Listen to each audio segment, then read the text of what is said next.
Hello and welcome to episode 1 of Foxhole Feed. We're basically going to be giving you the news coming 3 times a week or more during convention weeks, like let's say E3 or TGS or PAX or GDC or what have you. The show focuses just on gaming news, current events during the day, or what might have came out during the following days. I'll be showing you some gameplay footage of games that I'm currently playing.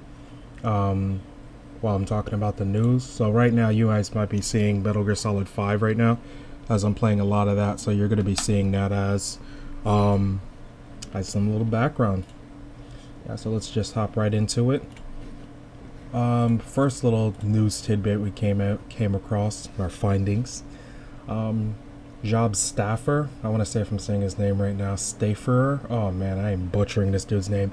He works at Telltale Games, sent out a tweet earlier, and he says, two of the most ambitious finales yet, a new series premiere for all ages, and the return of TWD, which is The Walking Dead, and he puts surprises. Telltale's fall 2015, stay close, exclamation point, and I'm very excited. So it looks like they're going to be showing off a brand new series. He's saying of all ages, so clearly it's going to be ESRB, which that doesn't really mean anything. Finales, so it looks like the third season of The Walking Dead is very much going to end with our main protagonist, which is I mean I like that it's ending, but I might be a little upset about that, but still I'm very excited. I mean, part of that could be fall this year in terms of a new series. I don't know if Walking Dead would be this fall. I'd be amazing if it was this fall. Those falls just completely jam-packed, so I don't know if I want to pack it with another game, but I make an exception for Telltale's. I mean, at least the first episode of Season 3 would probably be released this fall, considering the format they have. So, another nice news topic coming at us from DualShockers. Interview with Guerrilla Games for their new title, Horizon Zero Dawn. They state it's going to offer hours of exploration, and it says everything is there for a purpose. I mean, I don't really like the quote that comes from this. I mean, it's news, and I'm going to tell you just, stuff that's being said around the gaming world. I mean, this guy is the guy who directed the Killzone series. We know it's going to be hours and hours of exploration. I mean, you guys, if you didn't see the footage, I don't know. I'll link the footage of the game for you if people don't know what Horizon Zero Dawn is. Open world RPG, post-apocalyptic, coming on the PlayStation 4, fall next year. And he states that it's going to be this, but I think everybody kind of already knows that's going to be that. The little tidbit of information that I wanted to say regarding what he's saying in terms of interesting things is that he believes the strength of Horizon has to do with everything has a purpose, which, is the most interesting set out of this entire article you're going to read. And it states that how Alloy relates to tribes, the machines, robotic creatures, how they function. So it's something about tribes being very different, and that they don't look different. They're different from each other, and there's a reason behind that. That's interesting. That's the very most interesting thing about this story, and gives a lot of insight into what Horizon Zero Dawn's going to be. So I'm very, very, very excited to hear that news.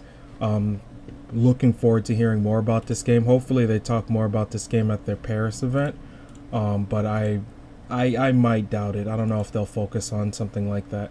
But speaking of events, Sony is set off to do their TGS briefing on the 15th, which is tomorrow. So I set up a link for you guys if anybody's interested in watching it. On their Japanese blog, there's going to be a link down there for you guys to just check it out, see what it's about. Lots of news coming for all their platforms. We could get Persona 5's release date possibly. So there's lots of release dates that could possibly be announced during their briefing tomorrow. So I'm staying up tonight to see some of the content that they're going to be showing off during this event.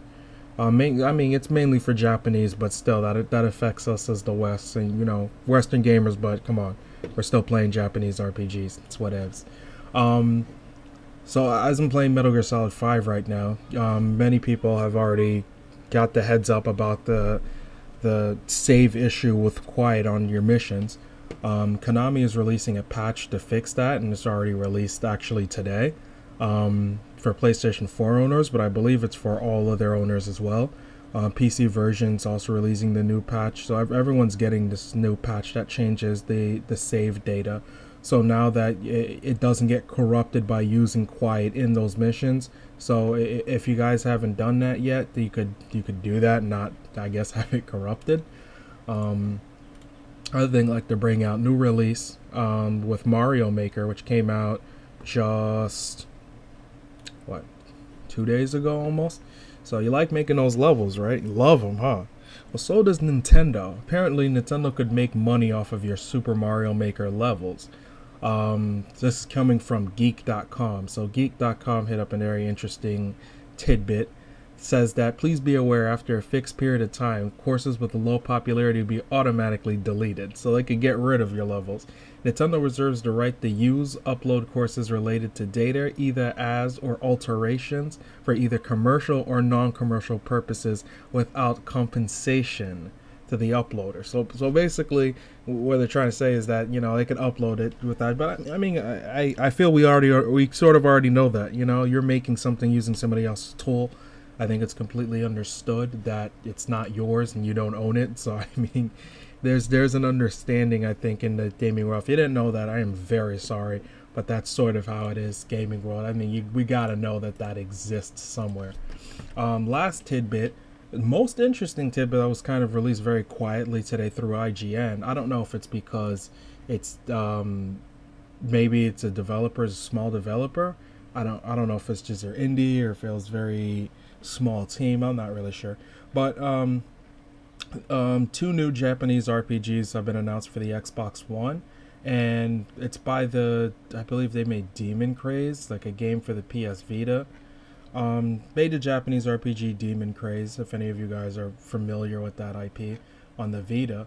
And they're making two titles. The first title is called Stranger of Sword City, originally released on 360, PC, and Vita.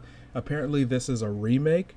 It's a remake, and new content, new character design, new art style, new little bit of everything. So I'm not really sure how deep they go with it, but I mean, if they're giving it the title of a remake, that has to be, warrant something. So it's expected between January and March 2016. The second game apparently is a bit further off because they announced two. So it's working. They have a working title called Students of the Round 2.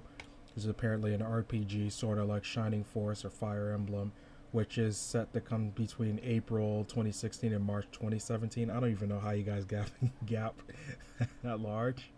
But if you guys want to look up the team that actually did this, or the Japanese company, they're called Experience Inc. They announced that they're preparing to release two of them on the Xbox One. I don't know if the other platforms, it says digitally, so it's likely that might be the only way that they're able to get this game out. But that's been it all today. You guys check out the stream that's going to be coming up for the Sony event for TGS tomorrow. You guys make sure you set that up. I set out a link for you guys to check it out, if you guys are interested anyway. I guess that's it. You guys like, subscribe, comment. Leaving out any news tidbits, feel free to comment, feel free to link, and I guess that's it for today. Long live MSF.